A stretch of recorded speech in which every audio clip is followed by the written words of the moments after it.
We are getting started in 5, 4, 3. Yummy like a gummy bear.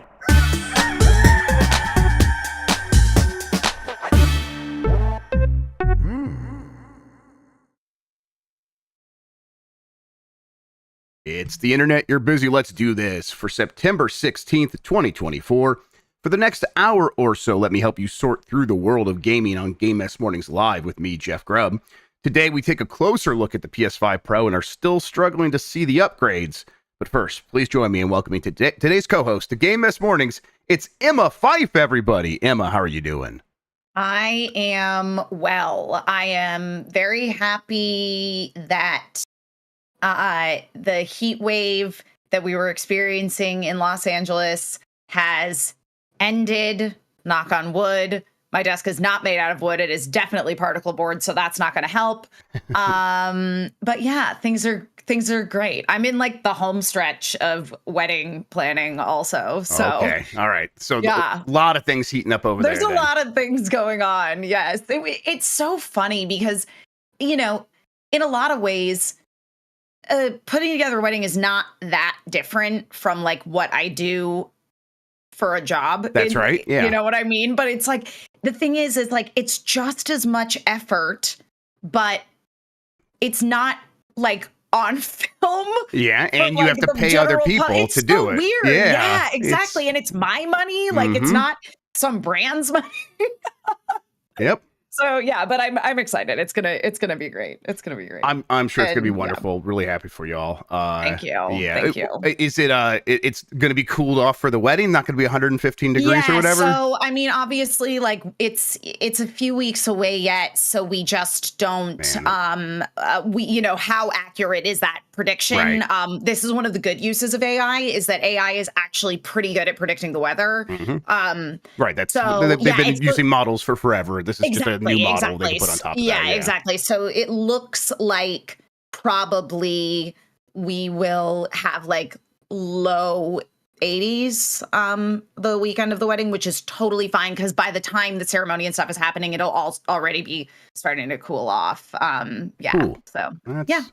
And for everybody asking, no, my t-shirt is actually it's a shirt. It is not part of like a matching set pajamas. This is a that'd be a very good look though. Yeah. This is a shirt I wear in real life as an adult woman in my 30s in the world. So it's for audio listeners, there's a lot of the Koopa kids. There's Bowser Jr. Yeah. It's very good. I like the shirt. Yeah. And it's blue and it does have like pajama-like qualities to it. It does have a pajama-like quality to it. This is a shirt that I actually wore to the opening night party of Super Nintendo World. Oh, perfect. Yes. So, ideal. Yeah. Yep. It's going good over here. Lots of games coming out, kind of keeping me very busy. Although this weekend I spent most of it trying to I got a new CRT and I tried to get the Mister working on it because it's I want to go through the coaxial cable because I want to kind of recreate some stuff from when I was a kid because I'm old, and that was a journey. I'm like I bought some stuff and nothing quite got it working right. So yeah, my week was like just you know what though. I was happy while doing it. It never ended up working great, but I still had a good time just setting it up. And I'm like, okay, yeah, I'm at that point where just setting things up is making me just as happy as playing games these days. So there's that. I get it. I'm tempted to every year at some point. I'm like, gotta reconfigure my whole desk setup. Yep. Yeah. Oh yeah. It's totally. Cabling everything because it will not shock you to know that my cables are pretty decently managed. You can come over here and help me with mine. Yeah, I'm like trying to resist that urge. I had my desk kind of over here before and it was facing this wall. And now I'm like, I think I probably want that again. And I'm like, okay, so I guess I'm going to move all this stuff over. But I know. Now I have to turn mine around. Since the last time I did that, I've kind of settled this room in a much more permanent way. And now that's I'd have to rethink everything. Everything. But yes. Might still happen. We'll see. Maybe I'll justify that with like a fall cleaning or something like that. We'll see how that goes. All right, let's explain what we do here. Most weekdays, I, Jeff Grubb, will help piece your gaming life back together. That includes breaking news and maybe even some of our own original reporting. For all these topics, I'll get the input of a bona fide expert who will make me look smart. If you are watching live on Twitch, welcome. You can always listen to the show later on podcast feeds by searching for Game Mess Mornings or find the RSS on giantbomb.com. You can also catch the show later with chapters and timestamps on YouTube. Hello, YouTube. All right, we have a lot to get into, so let's start the morning mess with Digital Foundry and others dig details out of Sony's PS5 Pro footage. This is basically excerpts from their podcast that they did.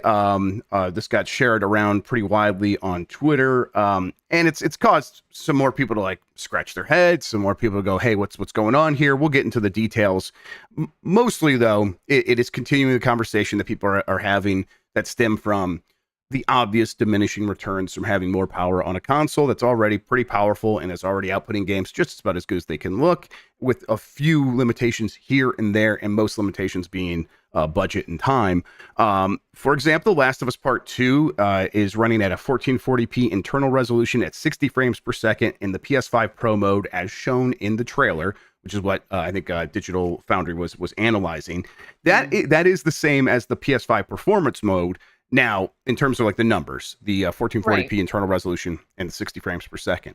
Now, they're saying that it likely will have improved image quality thanks to PSSR.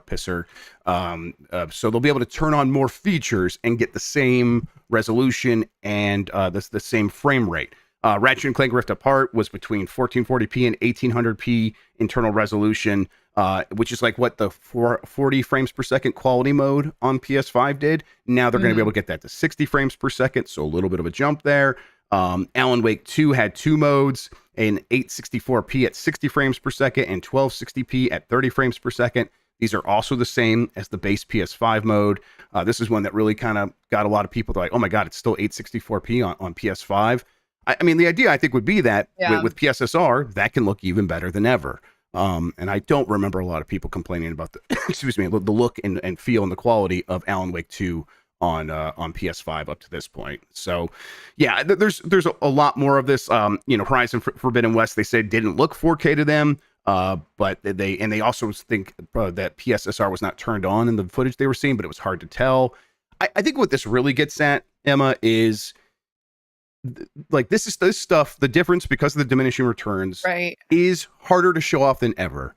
And yes, I think that once like Digital Foundry actually gets a PS5 Pro in front of them, and there's a lot of other people who are capable of doing this kind of work, but they're the go-to for a reason. Once they get their hands on the actual console, they are going to be able to show these differences off in their best possible light. But even then, that is going to require a lot of zooming in on very specific details. Yes, it is. And so what we're left with is a marketing push that feels lackluster, right? So exactly. I mean, this is something that we deal with in like film and television as well, and particularly in things that are being filmed for the internet, where by and large, the best quality that you are actually going to be able to get it in is 1080p. Yeah.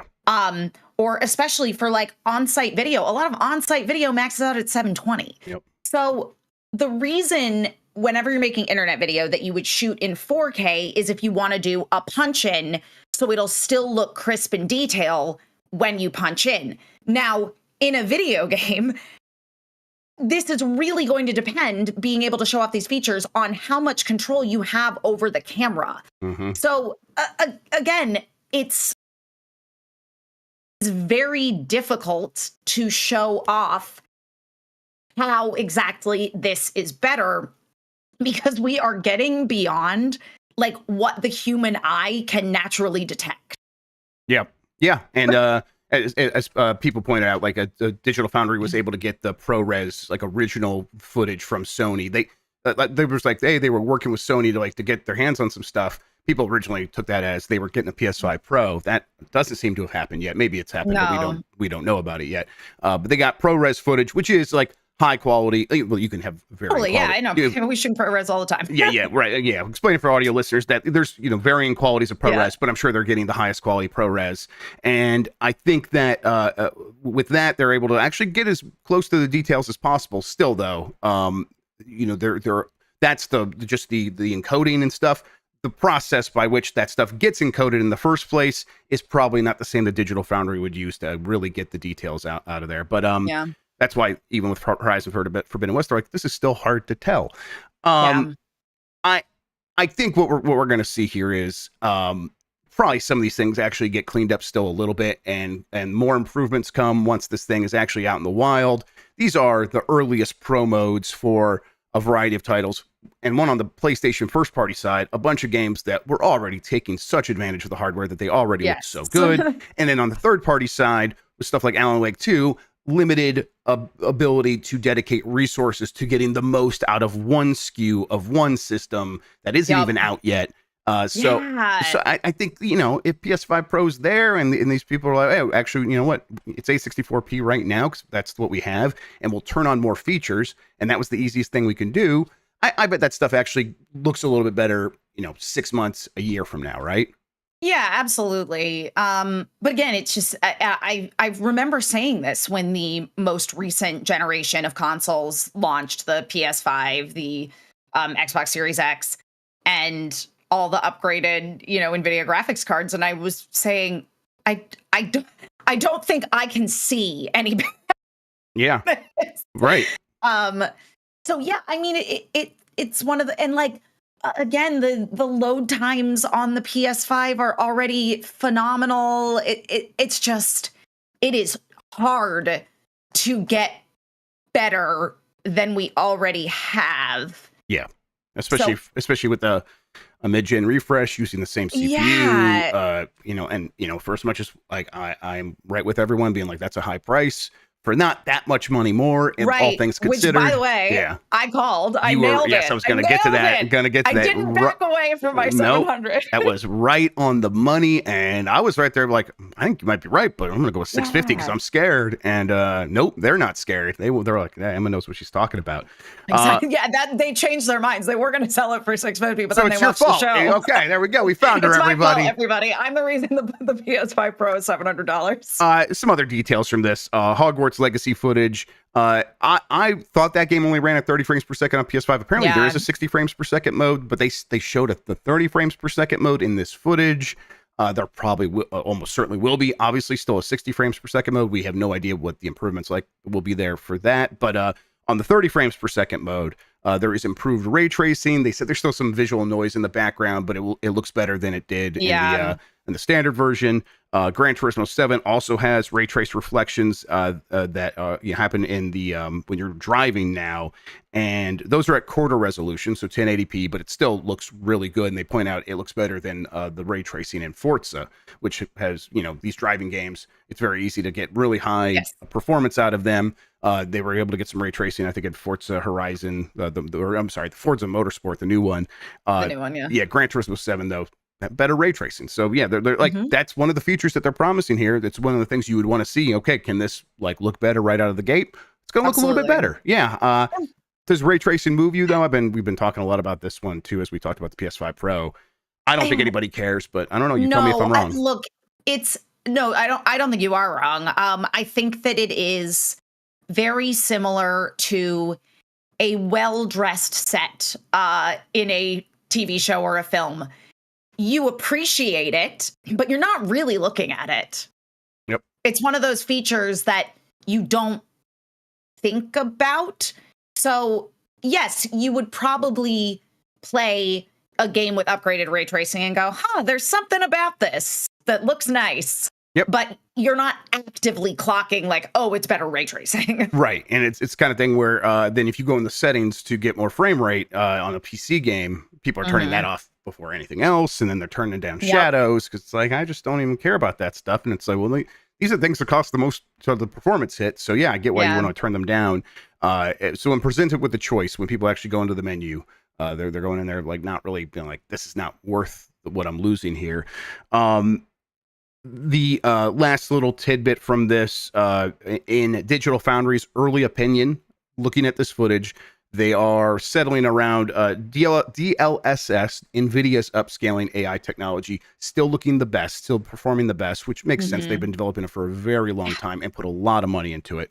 PSSR is then right behind that, and then FSR is below PSSR, and that makes sense. FSR has not had, at least so far, they are promising, I think, to get to a point where they will begin using AI modeling for the upscaling, machine learning, something again, machine learning would be good at, has been good at, it's been proven by Yes. DLSS. And PSSR does have machine learning helping with the image reconstruction. So you can see the benefits right there.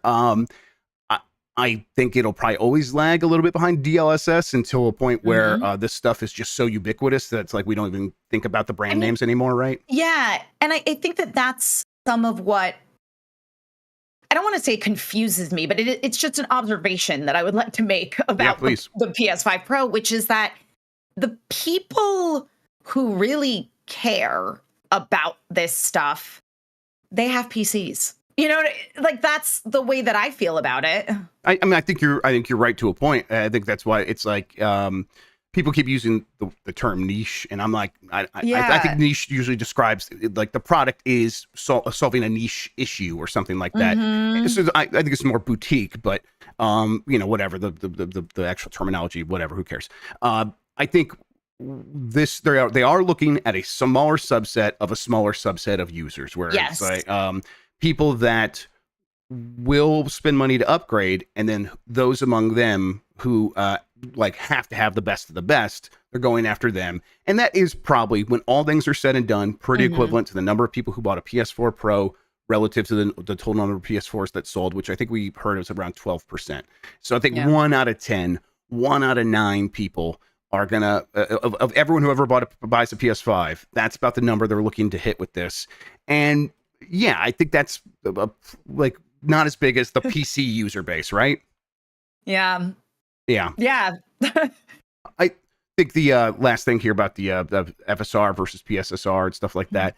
I was just playing Star Wars Outlaws again on the Roger Ally, which gives you a bunch of options for image reconstruction on there. Now the Ally doesn't have NVIDIA DLSS. I think that game supports DLSS. I'm pretty sure that's right.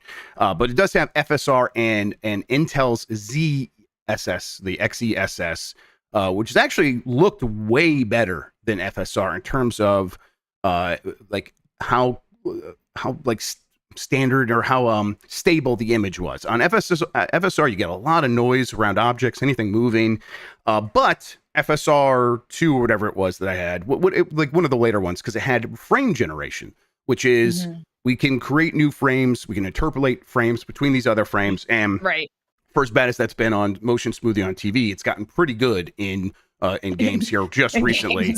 Yes, just recently. And it's like, I kind of still just want the frame generation as opposed to the image looking better. So even when it's like, okay, PSSR is going to be better than FSR, if some games get some more frame generation options from FSR on console, I mean, I would like to, although I wonder, maybe these things can be used in unison. I don't know. I guess there's no reason, because PSSR would just be built into the game. It's probably not even something you turn on or off. I would suspect not. I suspect that is just baked into PS5 Pro versions of games, basically. It's I think that some of it is that I have that like adversity to the like motion smoothing that we see on televisions, because as you say, it is good in games. But it's like, oh God, in TV, it's so like, I don't know, uncanny valley or something. It's I mean, especially for filmed footage that we're so used to looking one way, and then you want to add the soap opera filter on top of that. Never looks good. No, nothing looks good. This thing, I think pre-orders start here pretty soon, right? The end of the month, I think, is when they actually go up for pre-order. $700. It launches November 7th, I want to say. I'm kind of going from memory here on a lot of this stuff. I think this thing probably does just fine, and has an initial like splash where it probably does sell out and is difficult to get. But yeah, I don't know. Do you think this like changes the calculus for this generation in any real way? No, I think that it's, as you say, like this is a niche market, and I think that at that price point, Sony has to know that. They have to know that they are very specifically marketing to the tech junkie that wants all the upgrades. Because they are very subtle. I have no interest in getting a PS5 Pro, and I'm a I am a ride or die PlayStation girl. You loved Final Fantasy VII Rebirth, right? People were complaining about that being a little blurry, a little soft. Did you notice it? No, I played in graphics mode. Okay. Because Well, there you go. Yeah. I don't mind. I like 30 FPS. I think for me, it's like, because I control the camera as if I were shooting a show or a movie, you know, like it's just changing the way that your brain thinks. And I grew up playing games that ran in 30 FPS. So it's like not hard for me to do that. And it was like, you know, I remember the final like media preview going to that, and they were like, hey, make sure that you put this in graphics mode.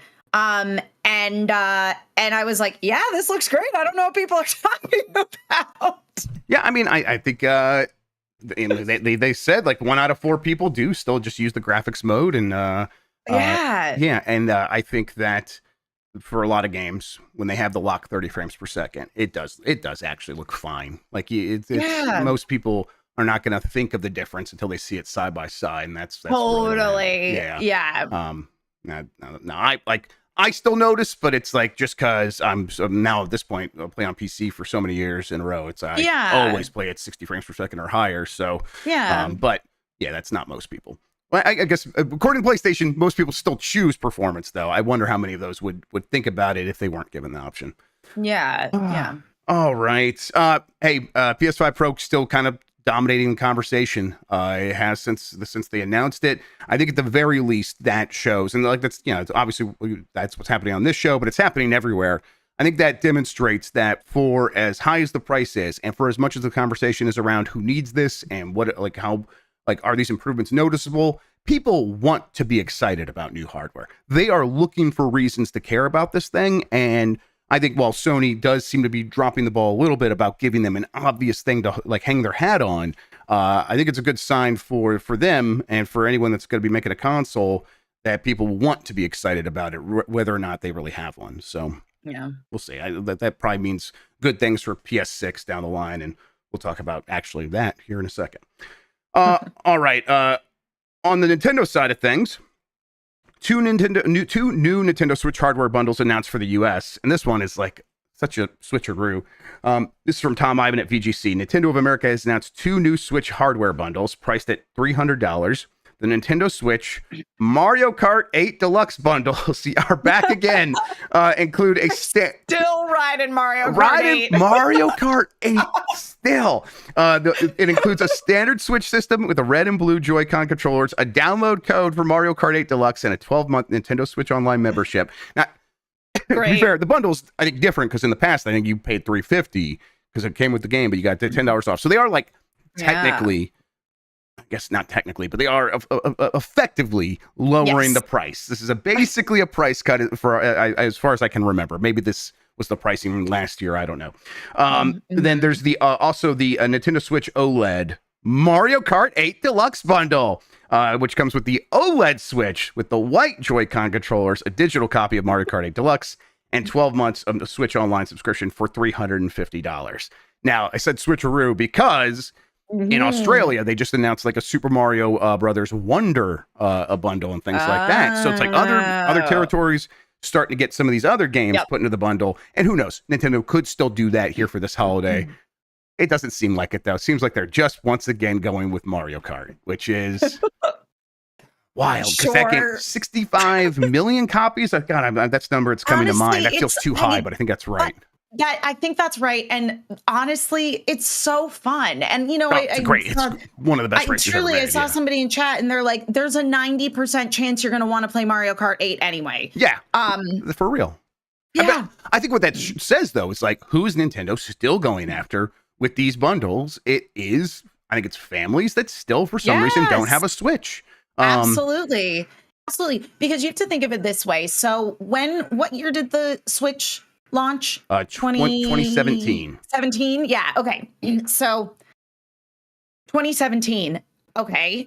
So think of children who were born in 2017 who are now 7 years old. Yeah, it's a really good point. They are now an age to start playing Nintendo Switch. I mean, truly, like, case and point, last Christmas, my nephews got a Nintendo Switch. Yep.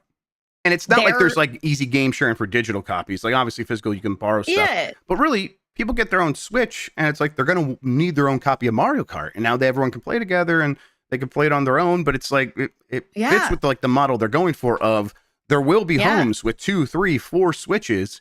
And each of those people will have their own copy of Mario Kart, which seems to be how it went down. Yeah. Truly. I mean, you just look at, but again, it's like, you know, just statistically speaking, it's like you're still like, and I will be very clear that one of the games that they got was Mario Kart 8 Deluxe. Mm-hmm. So you're now marketing this game to children who were born after the game came out. You know what I mean? Like, isn't that wild? Yeah. And that's the strategy here is like to always set up a new crop of young kids to become Nintendo fans. And absolutely. And when you're selling it at an extremely affordable price point, like it's you know, smart marketing, Nintendo. Yeah, I mean it looks more like $300 for the Switch standard. It has been the price, but now you're including a game and it looks more affordable than ever as everything else has gone up in price. It's like we say, hey, these things aren't getting price cuts. But there is like an argument to be made. It's not a great one, everybody, but sit down for it. That if something stays the same price while everything else is going up in price, that feels kind of like a price cut, especially for people who have not bought one yet and are looking around and seeing a $700 PS5 Pro. And again, that's in a completely different league to the Switch. But that's when people are just looking at prices, they're not thinking that deep about these things. They just want to like feel like they're getting an okay deal. I think that helps. Absolutely. And I mean, and Gorgar in chat points out it's not a new angle. My first console was the NES, and that came out 3 years before I was born. Now, at the time, it was that Nintendo was not that they were the only name in the game, but they were certainly the front runners in the game. Yeah. Whereas now, like Nintendo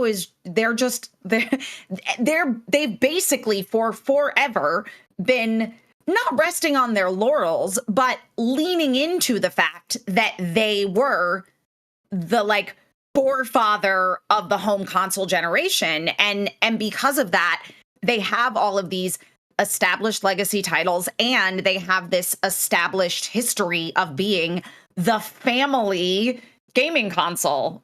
You know, it was truly, you know, the family computer, so to speak, you know, so you know, now it's become their business model. Yep. And Dark Aileron points out, like, most people see $300 and they think I need to feed myself and pay rent. Yeah, of course. You're not at Target shopping for consoles then. Yeah, that was like, exactly. That was like the default, like the baseline for the whole conversation there. It's like, you're considering getting something fun from your entertainment budget for your family. And you're still price sensitive though, even if you are in that situation. That's all we're talking about here. But yeah, like people are, I think, wanting to feel like they're getting a deal when they're spending anything, and they have not felt that way shopping for anything for a very long time now. And we do hear like, like good deals are coming back to McDonald's. They keep saying they're going to keep not cutting prices, but introducing specials that like make people feel like, oh, I'm getting a lot more than I used to get for $10 again. And by just saying you're getting a game for $300 included in this thing, people will feel like that's a little bit better than it's been for the last 3, 4, 5 years. Yeah. I mean, if you're looking for a deal, just go to Taco Bell. Yeah, it's hard to spend more than $5 for an individual human at Taco Bell. Yeah, you just get like 4 or 5 soft tacos. You're good to go. Exactly. Crush those things. All right. Let's take a quick break. When we get back, PlayStation is kind of talking about the future beyond PS5 Pro right after this.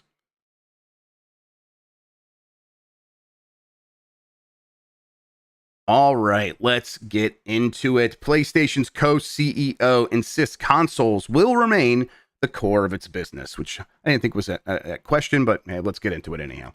From Andy Robinson at VGC, PlayStation's co-CEO has said that the console will remain the core of its business. Sony Interactive Entertainment has recently made expanding to PC and mobile devices a priority for its business, though console users continue to receive the majority of its releases well in advance of other platforms.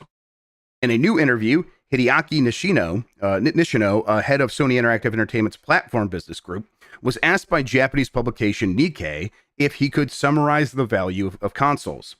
I think with mobile devices, there are many games that show advertisements, and PCs are difficult to set up. But with PlayStation, once you turn it on, you can experience the content you bought straight away, he replied. The store where you purchase software also offers an intuitive experience because the products are laid out in an easy-to-understand manner. He added, we are trying to increase our share of the overall game market by developing content for PCs as well. There's no doubt that consoles will be at the core of our business, but by offering titles for platforms other than consoles, we will reach a wider range of customers.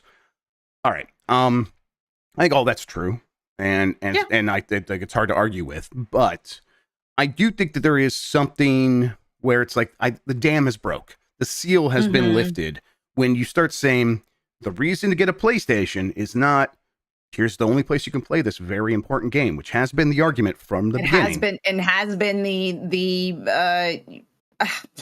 yeah, exactly. Like, it has been the core of why to buy PlayStation. Right. And I think for all these consoles for a very long time, that's been what has made the console world go round. And now they're saying it's easier than a PC. And that feels less magical, right? Which, okay, how much do I care about the magic? I want to play the games, me personally. I'm not too worried about all this. But it does seem like them saying, like, this feels like the beginning of the end of consoles, whether that's 10 years or 25 years. I don't know. But it's like, I think we come back to this point where it's like, all the games are going to be everywhere eventually, not too long, actually. But in the meantime, if you don't like setting up a PC, here's a box to use instead. Less magical, right? Yeah, it is. I mean, it's less intimidating than a PC. Oh, for sure. Yeah, I mean, I agree with that the argument. I just don't think that's like the sort of thing where it's like people feel great about spending a lot of money on something because it's easier. They feel they like spending a lot of money on something because it makes them feel special. Sure. And saying this is kind of the easy version doesn't make. I don't think that makes people feel special. I don't think it makes people feel special, but I do think that it does appeal to a consumer because you are asking somebody to just, hey, here's a box that you buy and it's ready to go and you hook it up to your TV and you can play games.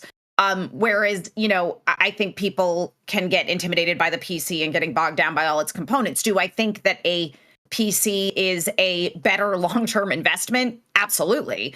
However, and we also have to consider the fact that, like, the US is a huge PC market. In Japan, PCs are becoming more prevalent. It's growing, It's growing, but it's always been a console market. This kind of goes back to... Now it's a mobile phone market, but totally. Yeah, well, that's a mobile phone market. That's very true. But this goes all the way back to, like, the Dreamcast and the advent of online play with games like Phantasy Star Online, which kind of popularized online gaming at all in Japan because it was such a console heavy market. It's something that we're gonna, like, continue to see thrive. And I mean, I've primarily been a console gamer for a very, very long time. I do have a PC now. But yeah, exactly. But I mean, I think, literally as I'm saying this, Rock H Strongo in chat says, I haven't upgraded my PC in forever because most games I play just aren't that demanding. Yeah, and most of the games that I play, like, I have a PC to play indie games. And most of them aren't that demanding. So yeah. I think that this is them kind of being like, look, we have a certain level of momentum. A lot of people in chat pointed out, and this is true. I mean, Phil Spencer himself has pointed this out, that a lot of people have a huge investment in the PlayStation ecosystem already. They are not going to abandon that almost no matter what. Like, there's almost nothing that can get them to abandon that investment. It is both financial and nostalgic at a certain point, where when they look at all these things they've owned, they think of all the money they spent, they think of all the memories they made. They're not going to suddenly switch platforms, and at least most of them are not. And I think Sony's like, okay, well, we have that momentum, and then we just have the momentum of people that, like you said, hey, I've been playing games on consoles my entire life. Look, kid. And Yeah, that's the way. he was yelling. So Oh yeah, and that's the way I want to continue playing games. So what are my options? And most people now at this point seem like they're going to pick PlayStation by default, and had been for a minute now, but especially now. So I think Sony's like, okay, yeah, and now we need growth. So where's that growth going to come from? Well, it's kind of difficult to get a new generation onto consoles these days, especially when like Nintendo is kind of scooping up that whole audience. Yes, they are. So we're left with no other choice but to support the PC more. Now, PS6 is coming. Like they're not going to not make a PS6, right? Yeah, of course there's going to be a PS6. Yeah. But it is. I mean, it's interesting, and obviously, like Sony in of itself is this huge multimedia ecosystem. So like games has always been a part of their market. Now, again, circling back to the advent of the Sony PlayStation, one of the things that made it so successful was the fact that they immediately were working with third-party developers and they made their dev kits super accessible. So this is where we get into this weird area of them needing to also focus on the PC market, because it's like you have these games like your Final Fantasies, which have previously been timed PlayStation exclusives. And now they're moving to the PC market faster than ever. And that's because like Square Enix, that's a third party developer, you know? So it's like that is a company that in of itself needs to make money. Right. So if they want to continue to have this great relationship with some of these third-party devs that are making these huge titles that previously have been a big draw for being a PlayStation owner, you know, they have to, in order to continue these relationships, accept the prevalence of the PC market and these people who have invested all of this money into building out their PCs going, well, I'm not going to get a PlayStation because I've put so much money into this PC. I'm going to wait until this is available on the PC. Right. And so Sony is, again, I think smartly expanding into investing earlier into that PC market. Yeah, I think that they sort of like have no other real obvious options. So this has led them to be like, let's look more at PC. And it just, the reality is it's not hurting them too much. And then like the Square Enix deals aren't like turning the key so hard for them where it's like, this is, if we keep doing stuff like this, that's going to be the thing that actually causes us to grow, because people just won't be able to ignore these games for as big as Final Fantasy VII Rebirth or any of these things are. And once these games get locked down to one console, especially from third parties, it actually seems to diminish the game instead of raising the platform. Maybe it raises the platform a little bit, but it does feel like in recent history, that's felt more like it has diminished the games. And that is, I think Sony's still going to keep money having games and going out there making deals. And I think that's probably a good thing for them to make their console feel important. But it's, I think it's been less effective. And so, they have to grow on PC. Yeah. And it's like, I also want to take a look at like Xbox's model with the Xbox Game Pass and how like a lot of the time what it is it's not that this game is only coming out for Xbox. However, it is going to be an Xbox Game Pass day one release. So that makes me inclined to play Persona 3 Reload on my Xbox rather than buying it for my PlayStation, even though I prefer PlayStation to Xbox. Right. Yeah, and I think that's their hope was that argument would win over even more people, and I think it won over quite a few people. But it's I think what both Sony and Microsoft realized at the same time, and to different degrees of problems for them, is that the audience they were fighting over that would be like won over by Game Pass or would be won over by an exclusive Final Fantasy VII Rebirth is a really finite audience that they can see in front of them, and they're like, okay, who is now like funneling into these audiences because of all this exciting stuff we're doing? And the answer is, for all intents and purposes, no one. They just aren't. And so, they have to look for other areas for it to grow. Though we are overlooking the main reason to own a PS5, which is Astrobot. That's right. Yes. Listen, go get a PS5 for that game right now. Are you kidding me? Holy smokes. Sony has contracted AMD for PlayStation 6, reports claim. This is from Andy Robinson at VGC as well. Shouts to VGC for all the good work. Sony has contracted AMD to design and fabricate the PlayStation 6 chip due to the company's prioritization of backwards compatibility, it's claimed. According to Reuters sources, AMD landed the contract through a competitive bidding process, which took place during 2022 that eliminated others such as Broadcom and Intel. AMD has also created the custom system on a chip for PlayStation 5 and the forthcoming PS5 Pro. I think they also did PS4. And according to Reuters, this was a crucial point in Sony's decision for PlayStation 6, and that it's basically a PC in there, and it's going to be essentially the same architecture, and things are just going to work. So all those games that we talked about, how people are invested in the ecosystem, well, they don't want to give that up on the Sony side of things either. So AMD was kind of the only best obvious choice. Also, AMD almost certainly came in well under whatever Intel was going to try to charge. And Intel has gotten into the GPU space. They could have made an APU for this thing, but AMD's got so much more experience. It's just clearly the safe bet here. But I think that means another generation where we get a PS6, and it's a lot like the PS5, which was a lot like the PS4. And I don't know what other options Sony would have there. Like, how do you like freshen things up? Maybe I think most people don't want them to. I don't really want them to. No, but it does start to feel a little stale, right? Yeah.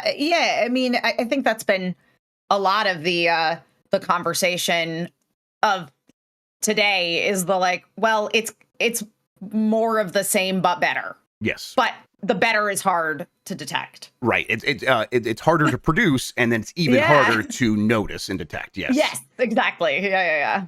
I think that still though, at a certain point, people get excited about new PlayStations. I think since the PS4 was just like, hey, this is a gaming console.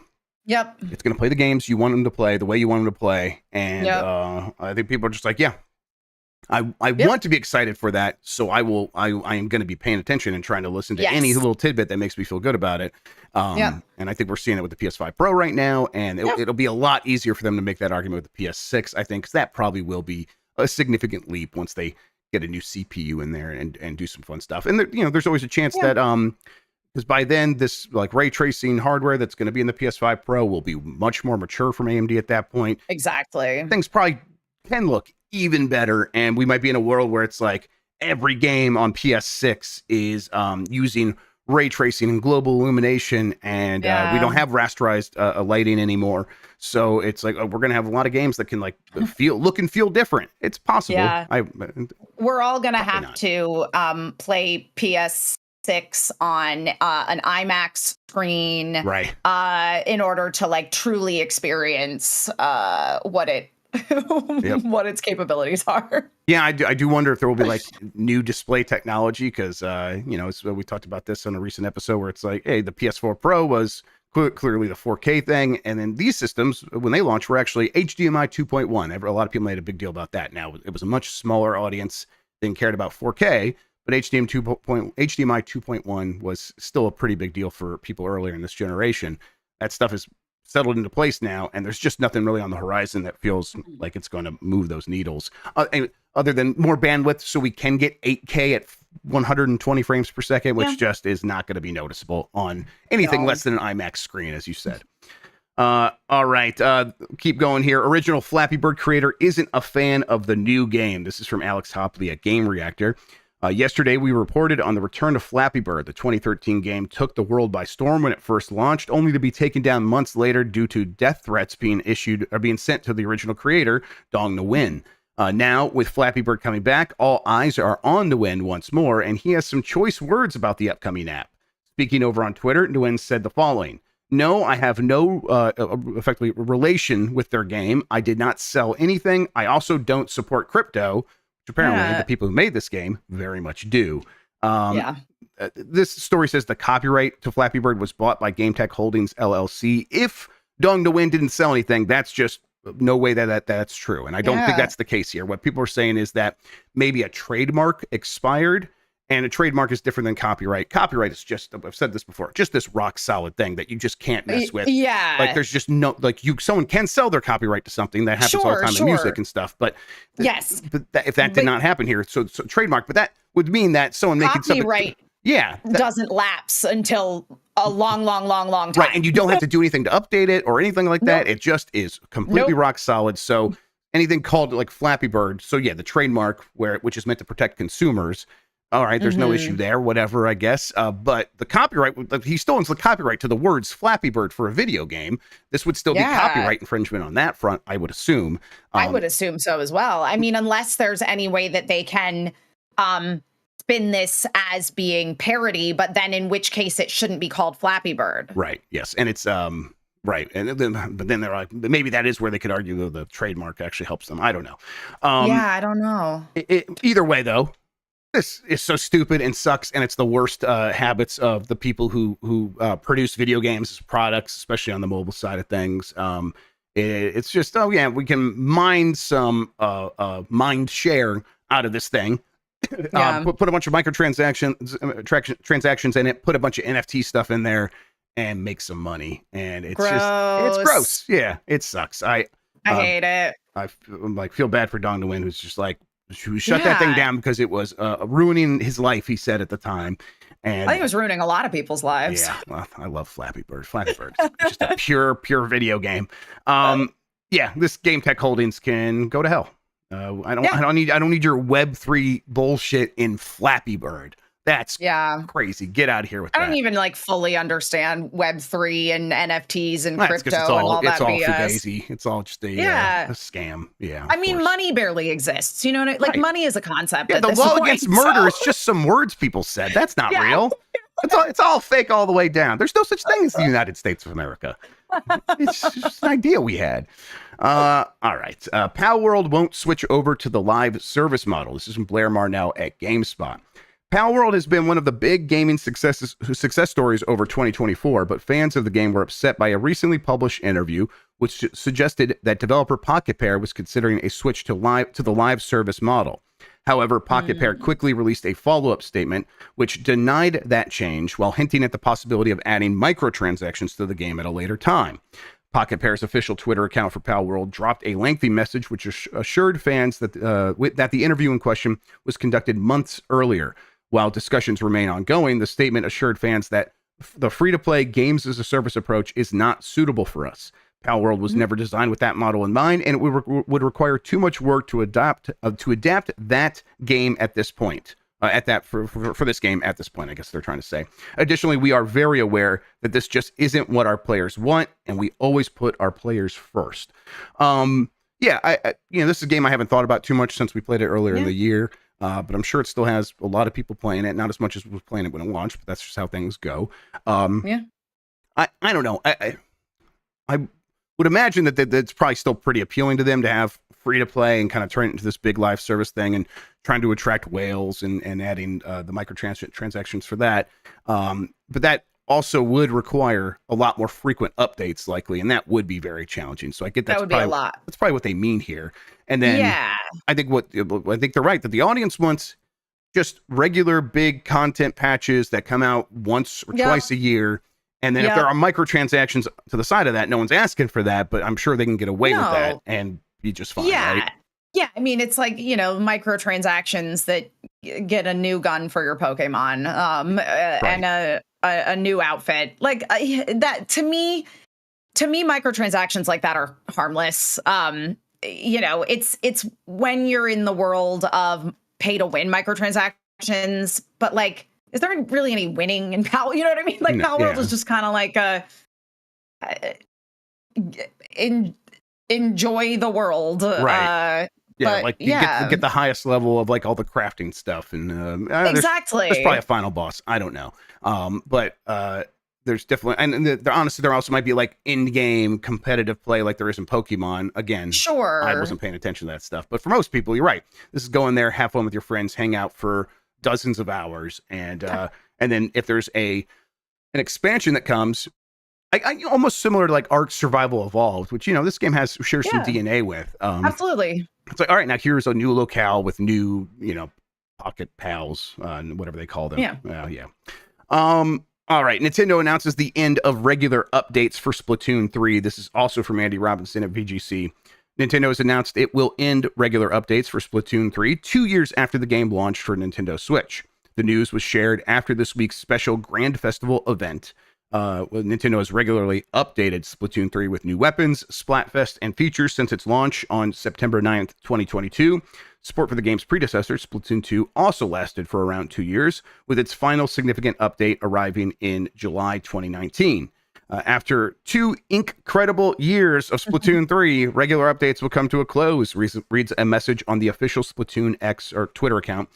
Don't worry, Splatoon, Frosty Fest, Spring Fest, and Summer Nights will continue with some returning themes. Updates for weapons adjustments will be released as needed. Big Run, extra work, and monthly challenges will continue for the time being. So it's just like no new big features, no new big updates that we haven't seen before. This sounds about right. To support the game for 2 years. Don't force it to have to continue to succeeding on its own terms many years later. Just get to work on Splatoon 4, right? Are you a big Splatoon person? I really enjoy those games, but I'm like, at this point, I don't know what I'm looking for from a Splatoon 4. Yeah, I played the first one a little bit when it first came out, but I haven't really stuck with Splatoon. But it does make me happy to see that, it has been extremely successful. Oh, it's extremely successful, yeah. But yeah, I mean, I think Splatoon 4 and looking to the future of a Switch 2 and, putting their resources into developing that, because that's certainly going to be a thing. This game is far too successful for them to not make a successor for the console's successor. Yeah, I mean, I think this sets them up to have a Splatoon 4 ready to go for Switch 2 in the first couple of years of that system. Totally. Yeah, that's probably right.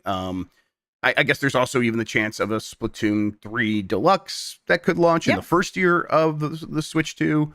You're right, though. This thing is a massive success, especially in Japan, but worldwide. It's in the it's over 10 million copies sold. I think it might be close to 20 million copies sold. They want to build on that, so yeah, they'll find some way to do that with the Switch 2.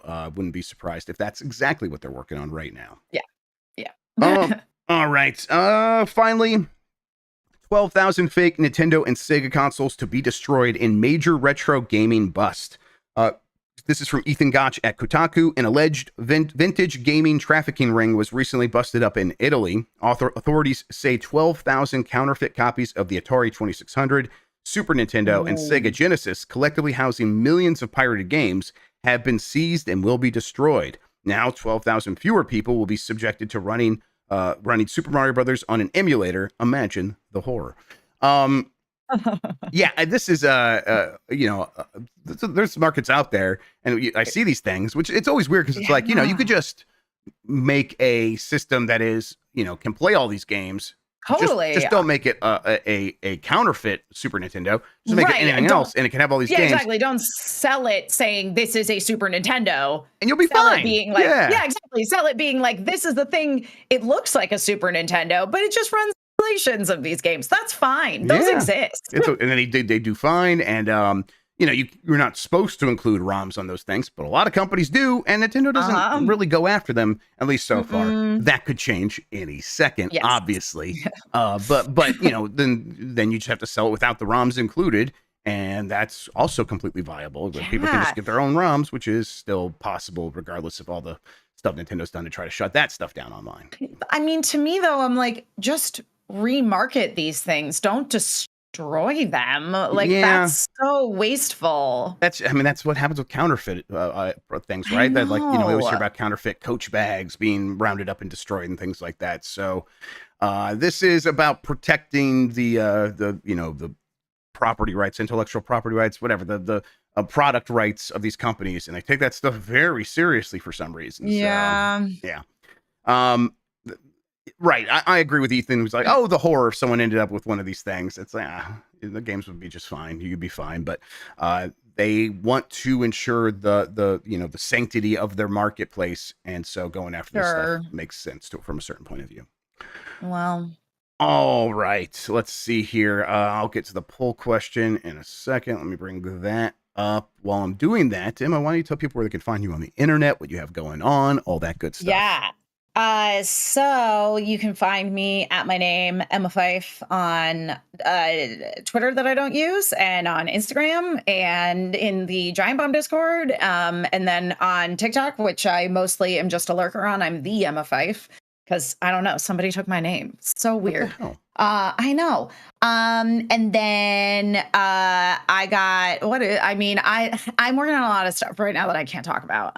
But hopefully you will all know very soon, and it's very cool and exciting stuff. So, and then the Kickstarter for the upcoming Boss Fight book season is coming to a close tomorrow. So if you go to Kickstarter for Boss Fight books, you can help support and you the wonderful creators. You should. The 4 books announced for this season are EverQuest, which a bunch of people guessed, Outer Wilds, Untitled Goose Game, and Dance Dance Revolution, which fun. I don't know if any of y'all were DDR kids. I sure DDR, was. Yeah. I didn't play it very much in the arcade, but I got a copy I played it at home. Yeah, I got the PlayStation. We had home dance mats. Oh, yeah. I got it for the PlayStation and then a version for the Xbox 360. And now that's the mat I still have it plugged into USB on the PC over here to play with the Stepmania, or whatever it's called. Excellent.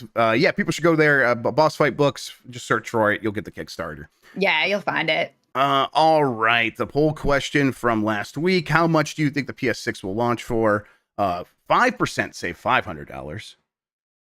22% say $600. 30% say $700. And 43% say $800 or more. I did the same one on Twitter. And I started at 600, then 700, 800, and then 900 plus. And 900 plus actually had the most, by far, the most on that poll. So people are thinking higher rather than like in line, even with the $700 for this system. I think they will probably have a model on the shelves that starts at $700. I think they'll find a way to do that. But most people will end up buying the version that gets you actually closer to spending $900. I bet is how it'll go down. What do you think? You called it right last time. I did call it right last time. So yes, I do think that again there will be a version of it that is around that $700 mark. Yes, 700 is what I think, yes. Right, because here's what's going to happen. They are marketing to the people that were like, well, I'm not going to spend $700 on a PS5 Pro. But then you have a version of the PS6 that launches at $700, and you're like, oh dang. Yeah. Now I feel justified in spending that $700. Yes. Yeah. Right. You're like, I'm so smart for waiting. All those suckers that got the PS5 Pro, and I'm going to get a PS6 for the same price. Absolutely. I'm so smart. Yep. This version will not have a disc drive. I don't even know if consoles are going to have disc drives in the future. PS6 will sell. They will have a separate disc drive. It will not come with the system. Yeah. Yes, exactly. But yeah, I mean, and then there will, and the $700 version is the one that most people are going to buy, and it's going to be the one that's impossible to get. And so then you're going to end up being like me. I didn't care about having a disc drive on my PS5, but I have one because that was the one I could get. Yep. Yeah. Right. I think a lot of people will end up, they'll get laddered up just like they do with the large popcorn at the movie theater and with the iPads, where it's like, I want more storage, but now I'm spending that much money. If I just spend a little bit more, I'll get this one that has all these other features. They'll have ways to get people to spend, like I said, close to $900 when it's all said and done, but they will still be thinking I got the $700 version or whatever.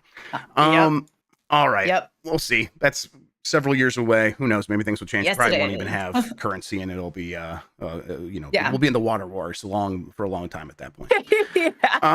Okay, let's see. New poll question: did you ever play the original Flappy Bird? Yes or no? Kind of curious just to see what this audience has to say. If you can't tell the difference, you're like, I think this is the original Flappy Bird, you could just say yes. Who knows? There were a lot of clones out there. All right, we'll get the results of that on Game Mess Mornings here on Giant Bomb on Wednesday. Speaking of Giant Bomb, I think later today it will be Space Marine Monday. We're gonna play some more Space Marine 2. That should work out. I don't have anything else that should take me away, so we should be able to make that happen. Me, Jan, and Dan will get back into our save that we did of Space Marine 2. It was a really good time on Friday. We're going to continue that. Yeah, Space Marine. And then later this week, obviously, Bombcast tomorrow. Wednesday, Light Club should be back. There's no reason it shouldn't be. Thursday, of course, Voicemail Dump Truck. I think there's a new Jeffs this week or coming up sometime soon. Friday, we'll do something. We'll get some stuff going. I want to do a catch-up stream. Me and Jen keep talking about that. We got to make that happen. We'll find some time to do that. Maybe that can just be UPF this week, but we'll see. Catch-up stream. So you're going to be sampling different types of ketchup. That's right. The spicy ketchup from Whataburger. That's right. It was very good. Yeah. All right, Emma Fyffe, thank you so much for hanging out with me today and talking about video games. I really appreciate it.